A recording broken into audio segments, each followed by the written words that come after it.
ஓம் நமோ நாராயணாய நமக. கிருஷ்ணாய வாசுதேவாய தேவகி நந்தனாய சனந்த கோபகுமாராய கோவிந்தாய நமோ நமக. நான் பாலகோபால பக்தி லதா பேசுகிறேன். அனைவரும் சப்ஸ்கிரைப் பண்ணுமாறு வேண்டிக் கொள்கிறேன். யாருக்காக? நம் கண்ணனுக்காக. கண்ணனுடைய பாதத்துளிகள் எல்லோரும் ஒரு பெர்சன்ட் சேர வேண்டும் அல்லவா? அதற்காகத்தான் கேட்கிறேன். நாம் இன்றைக்கு பார்க்க போகும் திருநாமம் 133வது திருநாமம். 133வது திருநாமத்தில் ஒரு என்ன பெயர் பார்த்தீங்கன்னா வேத விதே நமக. அதனுடைய மீனிங் பார்த்தீங்கன்னா வேத தர்மங்களை வளர்ப்பவர். ஓகேவா? இந்த வேத தர்மங்களை வளர்ப்பவருடைய கதையையும் அவர்களுடைய பெருமாளுடைய பெருமைகளையும் பார்ப்போமா? வாருங்கள், கடைசி வரை பாருங்கள். வடுவூர்ன்ற ஒரு ஊருமா. அதில் சீதா, லக்ஷ்மணா, அனுமனோடு கோதண்டராமர். இது நமக்கு எல்லா கோயிலுமே பார்த்துருக்குறோம். ராமர், லக்ஷ்மணன், சீதா குட்டியாக உட்கார்ந்துருப்பார். நம்மளுடைய ஆஞ்சநேயர் குட்டி. இவன் எல்லோரும் புன்னகை தவள முகத்துடன் எல்லாம் அதாவது எழுந்தருள் இருக்கின்றான்னா அந்த வடிவமைப்பு இருக்குது. அந்த ஊரில் வாழ்ந்து வந்தவர் ஒருத்தவர் யாருன்னா ஸ்ரீநிதி.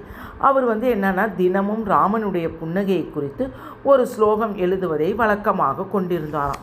அந்த ஸ்லோகங்கள் எல்லாம் தொகுக்கப்பட்டு புன்னகை ராமாயணம் என்ற ராமாயணமே உருவாகிவிட்டதாம். பாருங்கள். அப்போ ஒரு நாள் அவர் ராமனை அவர் தரிசித்து ஒரு ஸ்லோகம் எழுதும் போது அவருக்கு ஒரு காட்சி தோன்றிதான். அது என்ன காட்சி? அதாவது என்னென்னா அப்படியே நம்ம ஃப்ளாஷ்பேக் மாதிரி போகிறோம்.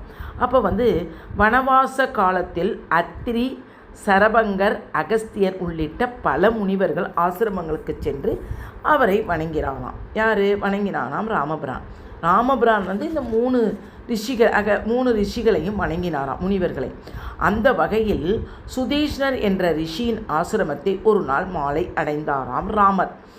அப்போ உடனே லக்ஷ்மணனும் சீதாவும் சென்றிருந்தார்களாம். அவர்களுக்கு விருந்து ஏற்பாடு செய்தாராம் சுதீஷ்ணர். ராமன் அவரிடம், மகரிஷியே, நீண்ட தூரம் நடந்து நாங்கள் மிகவும் களைப்படைந்து விட்டோம் ஐயா. அதனால் சீக்கிரம் சாப்பாடு போடுங்கள், உணவை பரிமாறுங்கள் என்று சொன்னாராம். யார்? நம் ராமபிரான். இப்பொழுது இயலாது ராமா, சற்று பொறுத்திருங்கள் என்றாராம் சுதீஷ்ணர். உடனே ஆதிசேஷன் அம்சமான லக்ஷ்மணன் வெகுண்டு எழுந்தான் கோபத்துடன். என்னடா நம்ம அண்ணா பசிக்குதுன்றாரே, இவர் இப்படி சொல்கிறாரேன்னு. என் அண்ணனையும் அண்ணியையும் விருந்துக்கு அழைத்துவிட்டு அவர்கள் பசி என்று சொல்லும்போது தாமதமாகும் என்கிறீர்களே. அதாவது என்ன சொல்கிறாருன்னா, அவர் சொல்கிறாரு லக்ஷ்மணன் கோபப்பட்டு எந்திரிச்சு, எங்கள் அண்ணனும் அண்ணியும் விருந்துக்கு அழைச்சிட்டேங்க, அவருக்கு பசின்னு சொல்கிற போது நீங்கள் கொஞ்சம் நேரம் ஆகட்டும்ன்றங்களே, இது தான் உங்களுடைய விருந்தோம்பலா அப்படின்னு லக்ஷ்மணன் இதானா அப்படின்னு கேட்குறார்.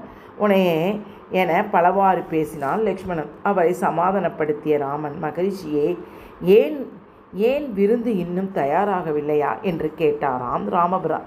அதற்கு சுதீஷ்ணர், ராமா, விருந்தெல்லாம் தயார் நிலையில் தான் உள்ளதையா. ஆனால் இப்போது சூரியன் அஸ்தமிக்கும் நேரம், காயத்ரி மந்திரத்தை ஜபிக்க வேண்டிய காலம். இந்த சந்தியா காலத்தில் உணவு உட்கொள்ளக்கூடாது என்று சாஸ்திரத்தில் நீங்கள் தானே விதித்துள்ளாய். எனவே சந்தியா காலம் போய் இரவு பொழுதும் வந்த பின் விருந்தளிக்கிறேன் என்றாராம் அந்த சுதீஷ்ணர் முனிவர். உடனே அவர் லக்ஷ்மணா, நான் சாஸ்திரத்தில் விதித்துள்ள தர்மங்களை துளி கூட பெறலாமல் இந்த ரிஷி பின்பற்றுகிறாரே. இந்த விதியை விதித்தவனான நானும் அதை பின்பற்ற வேண்டாமா என்று சொன்னாராம் லக்ஷ்மணனை பார்த்து. சரி, கொஞ்ச நேரம் காத்திருப்போம் அப்படின்ட்டு சந்தியா காலம் போன பின்பு உணவருந்தலாம் என்று கூறி சுதீஷ்ணருடைய சிரத்தைனா அவருடைய சிரத்தையை பார்த்து அவர் அப்படியே எண்ணி பார்த்து இப்படி புன்னகைத்தாராம் ராமர் அழகா. உன்னை இந்த காட்சி மனத்திரையில் கண்ட ஸ்ரீநிதி சுவாமி, அவர் தான் டெய்லி ஒரு ஸ்லோகம், அவருடைய புன்னகைக்காக ஒரு ஸ்லோகம் எழுதுகிறார்ல, அவர் இதை பார்த்து இந்த காட்சி அவளுக்கு ஞாபகம் அதை நினச்சிக்கிட்டாராம். வடுவூரில் உறைந்த சக்கரவர்த்தி திருமகனே, அன்று தர்மங்களை சரியாக பின்பற்றி சுதீஷ்ணரை பார்த்து நீ சிந்திய அதே புன்னகையோடு இன்றும் வடுவூரில் எழுந்திருக்கிறாயே. உன்னுடைய இந்த புன்னகை போன்றவர்களை தர்மத்தின் பாதையில் வழிநடத்தட்டும் என்றொரு ஸ்லோகத்தையும் ஏற்றினாராம்.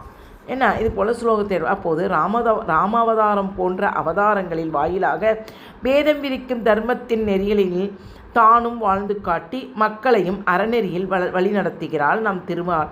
அதனால்தான் தர்மங்களை வளர்ப்பவர் என்று போற்றப்படுகிறது. அதுவே விஷ்ணு சகஸ்ரநாமத்தில் 133வது திருநாமம் வேதவிதே நமக என சொல்லி வரும் அன்பர்கள் தர்மத்தின் பாதையிலிருந்து தடமாறாதபடி திருமால் காத்திருக்கிறார். இது ஒரு நார்மலான ஒரு ஸ்டோரி தான். என்னன்னு பார்த்தீங்கன்னா, அவர் சொன்னோன்னா அவரே மறந்துட்டார். சந்தியா காலன்றது ராமர் பசியில் மறந்துட்டார்.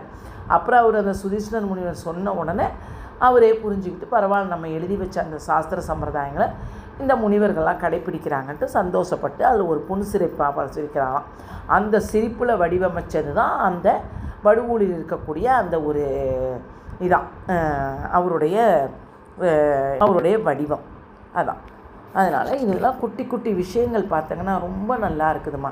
அதாவது ஒவ்வொரு விஷயத்துலேயும் ஒரு கருத்துக்களோடு இருக்குது பாருங்கள் கதை.